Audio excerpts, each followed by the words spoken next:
This is the new Lisa VA131 autoclave. Just want to go through some handover training stuff with you today. This brown envelope can contain some very important instructions and useful tips how to use this, how to look after it.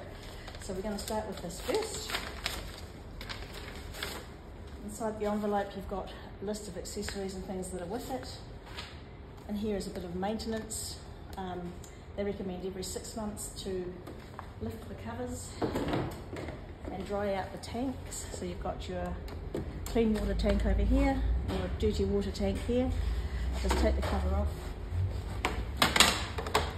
6 months, give them a dry out, drain them, give them a dry out. Back here is the indicator. It tells you when the water level is full. You'll get an audible when the water level is full. Back here you've got a little another water indicator, and over the back over here there is a little catcher, which it's just a lure lock. So just check that, make sure there's no grime around that. So you've got the same in the dirty water tank with a level indicator to tell you when that dirty water's full, and also another drain to check here, make sure there's no mildew or grime build up around that. Okay, just put the covers back on. So that's all magnetic. So they slide out just nicely. Oops, just turn it the right way.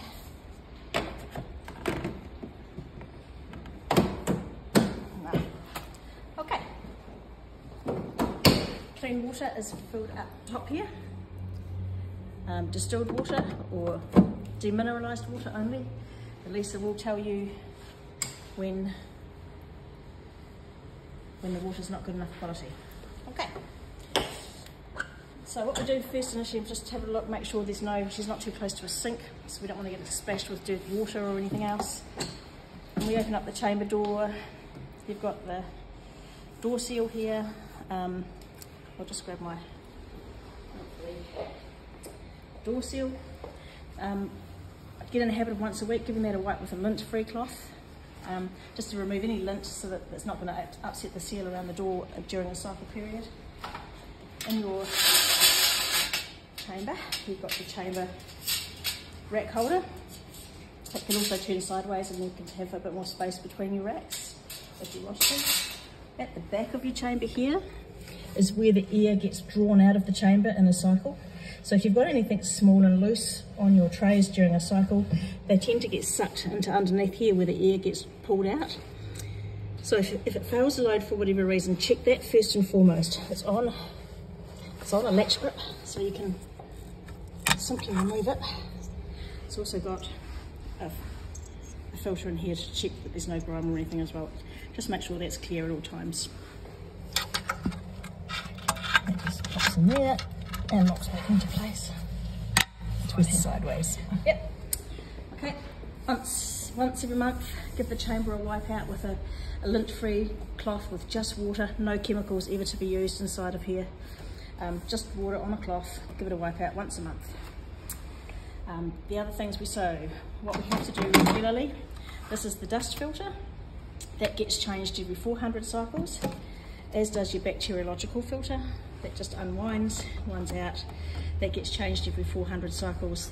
The door seal gets changed every 800 cycles. Best way to buy these parts are in an 800 cycle kit. So you'll get two of those, and one door seal. That's the cheapest way to buy those. Also in here you'll note a USB stick. That's recording all the perimeters of all cycles that you've done in the Lisa. So what we recommend is once a month, take that out, put it into your computer on your creative folder somewhere where it's being backed up. Download all that information. All that information that's been kept on there correlates to the information that's been printed out on your printed labels. So we need to, if anybody comes back to you later on and says, hey, last time I was here, I've contracted Hep C, whatever, you can go back and say, well, any instruments that we used on you met all those perimeters. You've got all that information, it's safe. Okay. The other thing we note here is your clean water and your dirty water. To drain your dirty water or clean, you just clip that in and run this tube into a sink or into a bucket. Okay. You only probably drain a clean water tank if you were having to move the Leesa, if it was going off for a service or whatever and it had some clean water in it. That's when you'd need to drain that. That is purely your on and off switch. Okay. Every day, every week you'll need to do a vacuum test because it's got an air detector in her. She doesn't need to have a vacuum test done every day. Some practices like to. It's up to your policies and procedures. Weekly we do a vacuum test. It's recommended. It has to be done on a cold chamber, so do that first. And then you'll come and do your Helix test. W&H supply you with their W&H Helix test device and some strips. I've seen people do this different ways, but when you get your strip, fold it in half with the indicators on the inside. Pop the folded side inside so that you've got an open, what we like to call it, a duck beak that feeds into this PC device here. Wind that in, put that on a tray.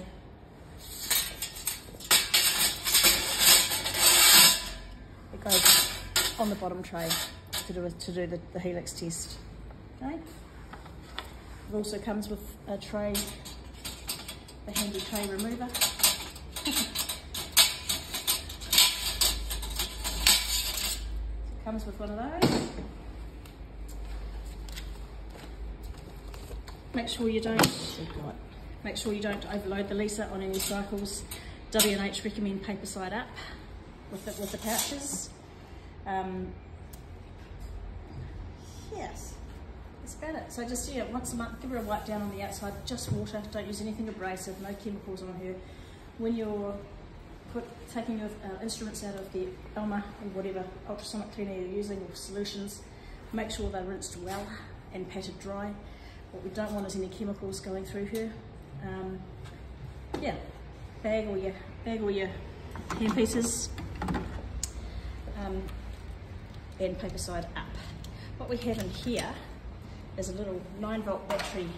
Should we ever have a power cut and we've got some instruments in here that we need to get out, we just need a little 9-volt battery in here behind. This is going to take a little while. I'll be in here behind here.